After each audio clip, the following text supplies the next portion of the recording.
What is the investment approach? You have a value philosophy, which is often rare in emerging markets, but you are disciples of Ben Graham. I'd love to hear a bit more about your specific approach in the Korean market. We, as you know, the Ben Graham, the style of value investing is just at the moment just one form of its original style, but now it evolved to many different forms of value investing. And we do actually both. Mostly we try to buy very, very cheap stocks, unless it's a very bad business. And very cheap stocks always we can make money. And occasionally we also think we are good at finding good companies at a reasonable price. So in that case we also buy those type of companies. And those type of companies we tend to hold a bit longer than just cheap companies. So we do both, but we do mostly the more of the buying cheap companies, deep value stocks. In theory, there could be many different types of catalysts. But as you said, in Asia, that we found out that the growth prospect is probably the best type of the catalyst in many cheap stocks. So the situation we like most is when the growth prospect is not priced in the stock. So that type of stock tends to go up quite well, and that growth prospect is usually a very good catalyst, in my opinion. And also, I think that Korea offers a lot of opportunities for value investors because the market is so volatile, meaning that people tend to overreact, and because of the liquidity, a lot of European investors and U.S. investors, they tend to go in and out all the time, meaning that there's no change of the intrinsic value of the company, but the prices, fluctuates a lot. So for us, we're very patient, deep value investors, meaning that, we would, buy companies if the price is low and then wait for the market to recognize the value. And could you describe the opportunity set in Korea for us? How many companies are there? What segments of the market do you like to focus on? What areas of the market are most inefficient in your view? I think there are 2,000 listed companies right now, public listed companies right now, but right now we see more opportunities in the small to mid cap. It's mainly because they're not covered by analysts, and it's difficult to learn about those companies from the point of foreign investors, because there's nothing much written in English. Also, because of the Korea, larger companies doing so well, for example, Samsung Electronics and Hyundai Motors, basically the price is no longer cheap.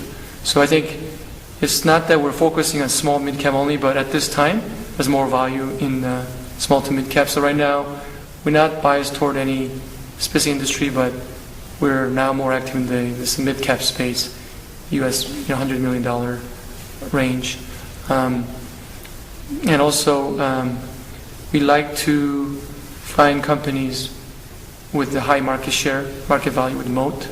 So, we like the companies that are competitive and has sort of the strong cash flow.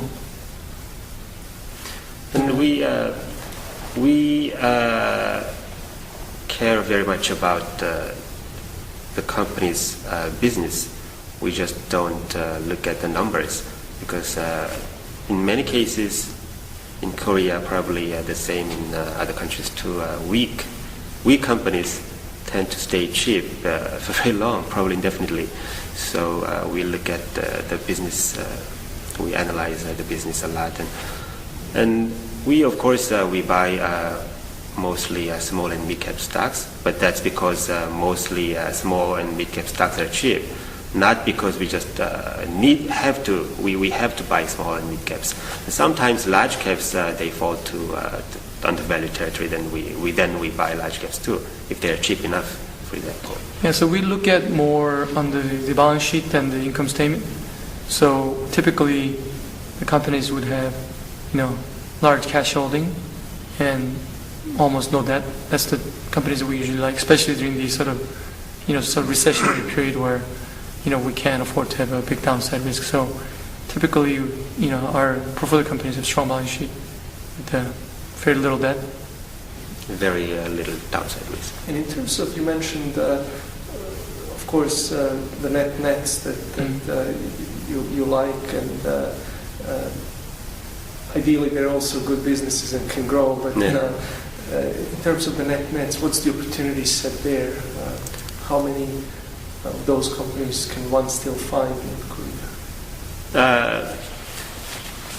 We just don't buy just because they're nets. We look at the businesses, and probably more than half of those nets are probably not good businesses. So we try to find which ones are good or not, and we try really very hard to find out because many companies are cheap for a reason. They have a reason.